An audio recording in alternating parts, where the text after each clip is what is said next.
Thanks for staying with us. Let's get you some national news now. Opening the discussion on the rising prices in the Lok Sabha, BJP leader Sushma Swaraj said the government has betrayed the common man. The debate will not be followed by a vote, part of the compromise reached after last week's repeated adjournments in both houses of the parliament. The opposition wanted a vote so that it could formally censure the government. However, the government said it had comfortably survived a similar vote earlier this year on the same issue, and therefore a debate was all that was needed. The agreement negotiated by Finance Minister Pranab Mukherjee provides for a discussion on the issue in both the houses. A resolution will be adopted which will focus on the impact of inflation on the common man. That's been a demand of the BJP. However, the term price rise will not be used in the resolution. Instead, the text will mention inflationary pressure.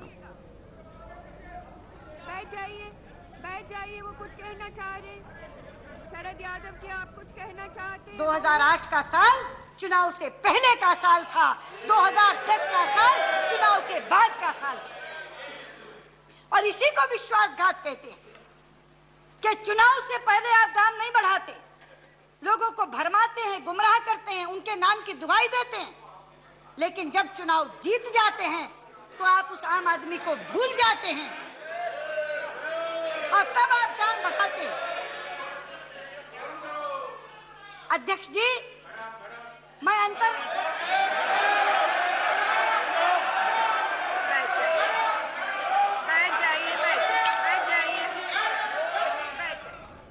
Well, a very angry Ms. Swaraj there taking on the centre.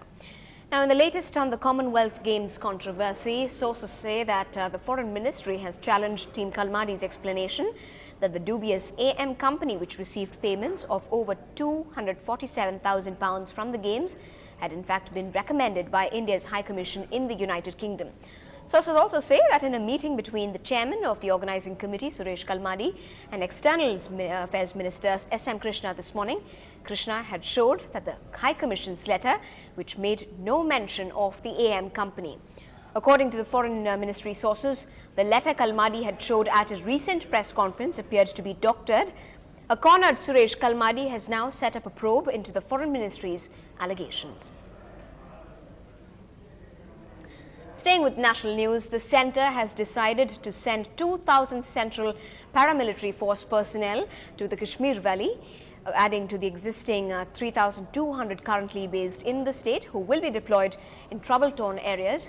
Meanwhile, the number of deaths have risen after one more was killed during firing and two others injured in Kamarwari area of Srinagar. There was fresh incidents of violence this morning as well.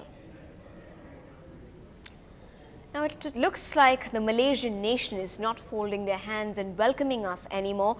The country will no longer offer the visa on arrival facility. They have permanently scrapped the VOA facility it offered as 40,000 Indian tourists went missing from the country, saying it was open to abuse. The decision was taken at the meeting of the Cabinet Committee on Foreign Workers and Illegal Immigrants yesterday. The VOA facility was withdrawn for Indian nationals a couple of years ago after Malaysia complained that many visitors had stayed on illegally after the expiry of their tourist visas, and now it has been permanently revoked. At the same time, aiming to attract more tourists, especially from India and China, to the country, Malaysia has decided to make application for visa earlier and easier for the people visiting the country. Now, India is all set to revisit the moon. Today, a high-level panel of space scientists has finalized the design of Chandrayaan-2, India's second unmanned mission to the moon, which is likely to be launched in the year 2013. Chandrayaan-1 was instrumental in finding water on the moon. The 425 crore rupee Indo-Russian mission to study the lunar soil involves landing an indigenously made rover on the moon. NDTV's science editor Pallav Bagla explains the details through this animation. India's second moon mission. A few years from now, an indigenously designed geosynchronous satellite launch vehicle will head for the moon. This multi-stage rocket will hoist Chandrayaan-2 in an orbit around the Earth. After several loops, the almost 2,500 kilogram satellite will move towards the moon. once it is around Earth's celestial neighbor, a lunar lander will get detached and make a soft landing. Using a ramp, an unmanned Indian rover will then be released on the lunar surface. The rover will analyze the lunar soil and beam data back to India. India's presence on the moon will be established. With animation artist Ravi Kamal in New Delhi, Pallav Bagla for NDTV. Well, could be a great achievement for the country. Now, big news for the city and the country. Indian squash sensation Deepika Pallikal has moved up 4 places and is now ranked 35th in the women's international squash rankings.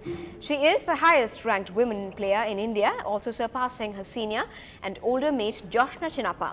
Deepika is ranked number 1 in the world under 19 as well.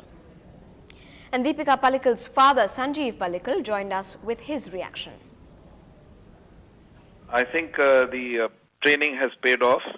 Her dedication and sincerity is paying rich dividends. And, the type of tournament she has picked has helped her in her rankings. We were very happy as a family and for the game of squash for India. Deepika is excited. She is in Australia and she is undergoing some training there, hoping to get a good medal for India in the Commonwealth. We pray for better success to come to her, and we wait for Deepika to come and celebrate. Let's now bring you what the net bugs are telling us tonight. This is Writing on the Wall with Divya Kumar.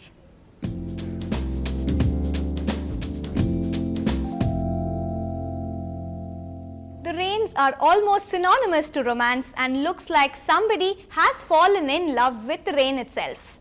Shruti says, dance like no one is watching, love like you'll never be hurt, sing like no one is listening, live like it's heaven on earth.